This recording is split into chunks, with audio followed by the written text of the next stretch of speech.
Welcome to Mallika Badrinath kitchen. Healthy food, tasty food. Milk ஷேக்குன்னு பார்த்தீங்கன்னா விதவிதமான மில்க் ஷேக் நம்ம பண்ணுவோம். இப்போ நான் செஞ்சு காமிக்க போகிறது வந்து லிச்சி வாழைப்பழ மில்க் ஷேக். செய்கிறது ரொம்ப ரொம்ப சுலபம். இந்த 2 விதமான பழம் வந்து நம்ம குழந்தைங்க வந்து சாயந்தரம் ஸ்கூல்லேருந்து வந்தது ஏதாவது ட்ரிங்க் கொடுக்கணுங்கிறப்ப பாலும் சேரும், 2 விதமான பழமும் சேரும். அவங்களுக்கு தேவையான சத்துக்கள் அதில் கிடைக்கும். பழமே சாப்பிடாத குழந்தைங்களுக்கு கூட மில்க் ஷேக் கொடுத்தாக்க அவங்கள வந்து குடிக்க வைக்க முடியும். இது எப்படி பண்ணுறதுன்னு சொல்லிட்டு பார்க்கலாம். அதுக்கு என்னென்ன பொருட்கள் தேவைன்னு சொல்கிறேன். லிச்சி பழம் 4 அல்லது 5 உரித்தது, 1 வாழைப்பழம் அரிந்தது, குளிர்ந்த பால் 1 டம்ளர், பொடித்த சர்க்கரை தேவைப்படும் அளவு, வனிலா ஐஸ்கிரீம் ஒரு சிறிய கப் அளவு, ஐஸ் க்யூப்ஸ் தேவைப்படும் அளவு. ஒரு மில்க் ஷேக் பண்ணுறதுங்கிறது ரொம்ப ரொம்ப சுலபங்க. ஸ்டார் ஹோட்டலில் கிடைக்கிற மில்க் ஷேக்கை வந்து நம்ம வீட்லேயே ரொம்ப சுலபமாக பண்ண முடியும். இந்த மாதிரி வந்து ஒவ்வொன்றிலையும் ஒவ்வொரு காம்பினேஷன் கொடுக்கலாம். இப்போ இதில் வந்து வாழைப்பழம் 1 கட் பண்ணி வச்சுருக்கேன். ஒரு வாழைப்பழத்துக்கு 4 அல்லது லிச்சி பழங்கள் யூஸ் பண்ணலாம். இப்போ இதை வந்து பெரிய மிக்ஸி ஜாரில் போட்டுக்கலாம். லிச்சி பழங்கிறது இந்த மாதிரி இருக்கும், எல்லாருக்கும் தெரியும்னு நினைக்கிறேன். இந்த லிச்சி பழத்தை இந்த மாதிரி உரிச்சாக்க இந்த மாதிரி கொட்டை எடுத்ததுக்கப்புறம் இந்த மாதிரி இருக்குது. இதையும் சேர்த்துக்கிறேன். இப்போ இந்த லிச்சி பழத்தை பார்த்திங்கன்னா இப்படி மேல் தோலை வந்து இப்படி உரிக்கணும். நுங்கு மாதிரி ஒரு உள்ளே இருக்கும் பாருங்கள். இது நம்ம நாட்டு பழம் இல்லை, ஆனாலும் இப்போ வந்து ரொம்ப சுலபமாக நம்மளுக்கு இங்கே கிடைக்குது. இப்போ இதுக்குள்ளே வந்து ஒரு கொட்டை இருக்கும். இதை வந்து நம்ம லேசாக வந்து பிரித்து எடுக்க முடியும். உள்ளே இருக்கிற கொட்டையை இது பண்ணிவிட்டு இதுக்குள்ளே போட்டுடலாம். இந்த கொட்டையை இப்படி எடுத்துடணும்.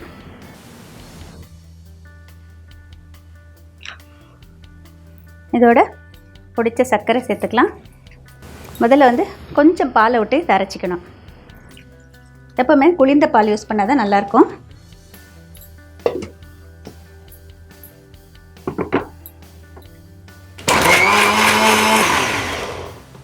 இப்போ இதில் வந்து நம்ம சேர்த்துக்கிற பழம் வந்து நல்லா மசிஞ்சிருக்கணும். இப்போ பாருங்கள், இந்த மாதிரி நல்லா மசிஞ்சிருக்கு. இப்போ இதோட மீதி இருக்கிற பால் சேர்த்துக்கலாம். ஐஸ் துண்டங்கள், அதோட அந்த ஐஸ் தண்ணீர் அப்படியே ஊற்றிடலாம். இதோட வனிலா ஐஸ்கிரீம் சேர்த்துடலாம். இதெல்லாம் சேர்த்ததுக்கப்புறம் மறுபடியும் மிக்சியை இயக்கணும். உங்களுக்கு எவ்வளோ திக்னஸ் தேவையோ அதுக்கு தகுந்த மாதிரி வந்து நம்ம பாலை வந்து குட்டியாக குறைச்சோ சேர்த்துக்கலாம்.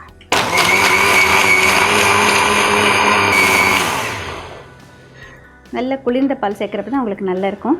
பாருங்கள், ஐஸ்கிரீம் சேர்க்குறப்ப நம்மளுக்கு நல்லா ரிச்சாக இருக்கும். இப்போ இந்த மாதிரி மேலே நுரைச்சி வரும். ஐஸ் க்யூப்ஸ் போட்டால் தான் அப்படி வரும்.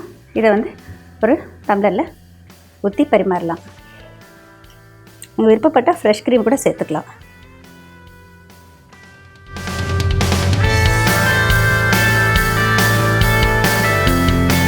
லிச்சி வாழைப்பழ மில்க் ஷேக் தயார்.